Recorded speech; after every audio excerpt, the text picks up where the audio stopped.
Hi, I'm Mr. Commercial BTS Army Money 2.0 and today நான் பார்க்க போகிறேன்னா நம்ம ஜேயோட நியூ எஃப்எஃப் தான் பார்க்க போகிறோம். ஸோ நம்மளோட ஃபர்ஸ்ட் சேனல் என்னாச்சுன்னே தெரியலடா எனக்கு. அது ஓப்பன் ஆக சொல்கிறாங்க, பட் ஓப்பனே ஆக மாட்டேங்குது. ஸோ ஆனால் இது என்னோடய நியூ சேனல். ஸோ இதுக்கு இந்த சேனலுக்கும் உங்களோட லவ் அண்ட் சப்போர்ட் கிடைச்சி சப்போர்ட் பண்ணுங்கள்.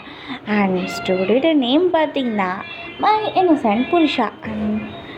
வாங்கடப்பா ஸ்டேட்டஸ் ஸ்டடிக்குள்ள போகலாம். இது நம்ம ஜேயோட எஃப்எஃப் தான். இப்போ ஸ்டோரியோட ஸ்டார்டிங்லேயே பார்த்தீங்கன்னா இப்போ ஒரு பொண்ணு நல்லா அப்படியே அவளோட பெட்ரூமில் இழுத்து போட்டு தூங்கிட்டு இருக்கா. அந்த பொண்ணுக்கிட்ட அவளோட அம்மா வந்து இப்படி தூங்குறாப்ப பொம்பளை பொண்ணு மாதிரியா பண்ணுறலாம். 10 மணி ஆகுது, 10 மணிக்கு இப்படி தூங்கிட்டு இருக்கா பாரு. இப்போ வயசு பொண்ணுங்களாம் நல்லா படிச்சுட்டு கல்யாணம் பண்ணிவிட்டு அவங்க அம்மா அப்பாவுக்கு பேரனோ பேட்டியோ பெற்றுட்டு தராங்க. ஆனால் நல்லா தின்னுட்டு தூங்குறா அப்படின்னு சொல்லவும் அப்படின்னு கத்துறாங்க அந்த ஆண்டி. ஸோ அப்போ அவங்களோட பொண்ணு கொஞ்சம் கூட காதிலே விழல. அந்த பொண்ணுக்கு அப்படியே படுத்து தூங்கிட்டே இருக்கா. ஸோ அப்போ அவங்களோட அம்மா தான், இவ்வளோ கத்துறனே உனக்கு என்ன காதில் விழுதா, இல்லை காதில் விழுந்தாலும் விழாத மாதிரி இருக்கியா, ஏய் ஒயனு உன்னதாடி, ஏண்டி இப்படி தூங்கிட்டே இருக்க, அம்மா எங்கே தனியாக வேலை செய்கிறாங்களே கூட கொஞ்சம் ஹெல்ப் பண்ணலான்னு இல்லை, அப்படியே தூங்கிட்டே இருக்கிற அப்படின்னு சொல்லுவோம். அந்த பொண்ணு கொஞ்சம் கூட காதிலே வாங்கலை. அப்போ அந்த ஆண்டி தான், ஏண்டி ஒயன் நான் இவ்வளோ கத்துறேனே கொஞ்சம்னா காதில் வாங்குறியா இல்லை அப்படியே தூங்கிட்டே இருக்கியாடி அப்படின்னு சொல்லவும் நம்ம ஒயன்தான் அப்படியே ஏஞ்சிட்டு, என்னம்மா உனக்கு ப்ராப்ளம், ஏன் இப்படி தொல்லை பண்ணுற காலையிலே எது ஒயன் இது உனக்கு காலையிலையா, மணி 10 ஆகுதுடி அப்படின்னு சொல்லுவாங்க. நம்ம ஒயன்தான், எங்கே பாருங்கம்மா இன்னைக்கு 1 டே தான் எனக்கு ஆஃபீஸ் லீவ். ஸோ நான் என்ன சொல்கிறேன்னா இன்னைக்கு 1 டேனா என்னை நல்லா தூங்க விடுங்க, சும்மா அந்த தொல்லை பண்ணாதீங்கம்மா அப்படின்னு சொல்லுவோம். ஒயனோட அம்மா தான், இங்கே பாரு ஒயன், நீ எனக்கு ஹெல்ப் பண்ண அதெல்லாம் கூட நான் கேட்கல, உனக்கு என்ன ஏஜ் ஆகுது, இப்போ கூட உனக்கு மேரேஜ் வேணான்னு சொல்லிகிட்ருக்க, எல்லோரும் என்னை கேட்குறாங்கடி எப்போ மேரேஜ் சொல்லிவிட்டு அப்படின்னு சொல்லவும் நம்ம வேண்டாம், இங்கே பாரு மேம் எனக்கு பாருங்கம்மா, எனக்கு மேரேஜ் பண்ணுறதுக்கு கொஞ்சம் கூட இஷ்டமே இல்லை, சும்மா வந்து இப்படிலாம் பேசிகிட்டு இருக்காதீங்க, எனக்கு கோவம் தான் வரும், இவ்வளோ மார்னிங்கே நான் கோவப்பட விரும்பலை, தயவுசெய்து போயிடுங்க, நான் அப்புறமா எழுந்துச்சி வரேன் அப்படின்னு சொல்லிட்டு அப்படியே ஒயனோட அம்மாவை அப்படியே அமுச்சு விட்டுறா. ஸோ நம்ம ஒயனோட அம்மா தான் அப்படி, இங்கே பாரு ஒயன், நான் சொல்கிறது நீ கேட்கணும், நான் உன்னோட மாம், என்ன புரிஞ்சுக்கோ, நான் சொல்கிறது நீ கேட்க மாட்டியா அப்படின்னு சொல்லுவோம். நம்ம வேண்டாம், இங்கே பாருங்க மாம், நீங்கள் என்னோடய அம்மானா நான் உன்னோட பொண்ணு, நான் சொல்கிற நீ கேளு அப்படின்ட்டு அது மாதிரி சண்டை போட்டுருக்காங்க. இப்போ நம்ம ஒயனோட அப்பா தான் வந்து, சே மனுஷனுக்கு இன்றைக்கி ஒரு நாள் தான் லீவு, நிம்மதியாக இருக்க விட்றீங்களா, எப்போ பார்த்தாலும் சண்டே இல்லாமல் இருக்க மாட்டிங்களா அப்படின்னு சொல்லவும் நம்ம ஒயனோட அம்மாவும் சேம் டைமில் நம்ம ஒயனோட அப்பாவை பார்த்து முறைக்கவும் நம்ம ஒயனோட அப்பா வரா, சரி ஏதோ பண்ணிட்டு போங்க நான் கிளம்புறேன் அப்படின்ட்டு அப்படியே எழுந்துச்சி போயிடுறாரு. ஸோ ஒயனோட அம்மா தான், உங்ககிட்ட பேசி எனக்கு கொஞ்சம் டைம் தான் வேஸ்ட் ஆகும், நான் கிளம்புறேன் அப்படின்னு சொல்லுவோம். நம்ம என்ன போ எனக்கு ஃபேன் போட்டு போ, காற்றே வரலை அப்படின்னு சொல்லுவோம். நம்ம ஒயனோட அம்மா, பெத்த பாவத்துக்கு இதெல்லாம் செஞ்சு தான் ஆகிறேன் நான் அப்படியே சொல்லுவோம்.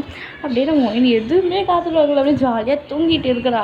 ஸோ அப்படியே ஒரு ஃபோன் கால் ஒன்று வருது. ஒயன் அதை அட்டென்ட் பண்ணிட்டு, ஹலோ சொல்லுங்கள் மேடம், நாளைக்கு மீட்டிங் இருக்குது. என்ன மீட்டிங்கா? ஆமாம், எப்போ? மார்னிங் தான் மேம் மீட்டிங் இருக்குது. ஸோ நம்மளோட நியூ சிஇஓ வராரு. சிஇஓவா நாளைக்கா திடீர்னு வராரு? இல்லை மேம் நாளைக்கு தான் வராரு. ஸோ இது வரைக்கும் நம்ம நியூ சிஇஓவோட நம்மளோட ஓல்டு சிஇஓ இருக்கார்ல, அவரோட பையன்தான் அது நியூ சிஇஓ. ஸோ வராரு, அவரோட பையன்தான் இப்போ வராரு நம்ம ஆஃபீஸ்க்கு சிஇஓவா. ஐயோ என்ன பண்ண போகிறனோ, எல்லாமே பர்ஃபெக்டாக இருக்கணுமே உங்களுக்கெலாம், சரி நான் பார்த்துக்கிறேன் அப்படின்னு சொல்லுவோம். நம்ம அந்த பர்சன் தான், மேம் கொஞ்சம் பர்ஃபெக்டாக எல்லாமே பண்ணிவிடுங்க மேம். ஸோ அவருக்கு எல்லாமே பர்ஃபெக்டாக இருக்கணும் நீ சிஇஓவுக்கு, இல்லைன்னா அவருக்கு பிடிக்காதா. ஐயோ இது வரையா, ஓகே நான் பார்த்துக்கிறேன் அப்படின்ட்டு அப்படி கால் கட் பண்ணிட்டு, என்ன நாளைக்கு தான் வராரா, நாளைக்கு வர மீட்டிங் என்ன பண்ணுறது நான் அப்படின்ட்டு அப்படியே யோசிச்சுட்டே இருக்காங்க. ஸோ இந்த சைடு அப்படியே ஒரு பர்சன் அப்படியே அழகாக உட்காந்துட்டு ஒர்க் பண்ணிகிட்டு இருக்காரு, அவ்வளோ க்யூட்டாக. அந்த பர்சன்கிட்ட அந்த பர்சனோட அம்மா வந்து ஜெஹோப் என்ன பண்ணுற? இல்லை மேம் ஒர்க் பண்ணிகிட்ருக்க. ஒர்க்கு முடியலையா? இல்லை மேம் இன்னும் ஒர்க் முடியல, நாளைக்கு வேறு மீட்டிங் இருக்குல்ல, ஸோ நான் தானே போகணும், நான் தான் சிஓ, அதனால தான் மேம். ஜெஹோப் நான் கிட்டே கொஞ்சம் பேசணும். சொல்லுங்க மேம். இல்லை நீங்கள் ஒர்க்கு முடிச்சுட்டு வா. இல்லை மேம் ஒர்க் முடிக்க லேட் ஆகும், ஸோ இப்போவே நீங்கள் சொல்லுங்கள். இல்லை ஜெஹோப் நீ எப்போ தான் மேரேஜ் பண்ணலான்னு பிளான்? என்னம்மா ஏன் இப்படி கேட்குறீங்க? இல்லை எனக்கும் ஏஜ் ஆகிட்டே போகுது, அதை தான் சொல்கிறேன். எல்லோரும் கேட்குறாங்கல்ல மேரேஜ் எப்போ பண்ணுறீங்க அப்படின்ட்டு. மேம் எனக்கு பிடிச்சதானே மேம் நான் மேரேஜ் பண்ண முடியும். அது கரெக்டு தான், பட் மேரேஜ் பண்ணிக்கோய. இல்லை மேம் எனக்கு பிடிக்கல, எதுக்கு மேரேஜ் பண்ணணும், நான் எவ்வளோ ஜாலியாக இருக்க பார்த்தீங்களா இப்போவே அப்படின்னு சொல்லுவோம். ஜெஹோப்போட மாம் தான். ஜெஹோப் நான் சொல்கிறது உனக்கு புரியலையா? மேரேஜ் பண்ண நீ ஹாப்பியாக இருப்படா, இப்போயும் தான்மா நான் ஹாப்பியாக இருக்கேன். ஐயோ நான் என்ன சொல்லி புரிய வைக்குது ஜெஹோப் அப்படின்ட்டு. அப்படியே நம்ம ஜெஹோப்போட அம்மா தான், உன்னோட இஷ்டப்பா மேரேஜ் பண்ணுறது அப்படின்னு சொல்கிறாங்க.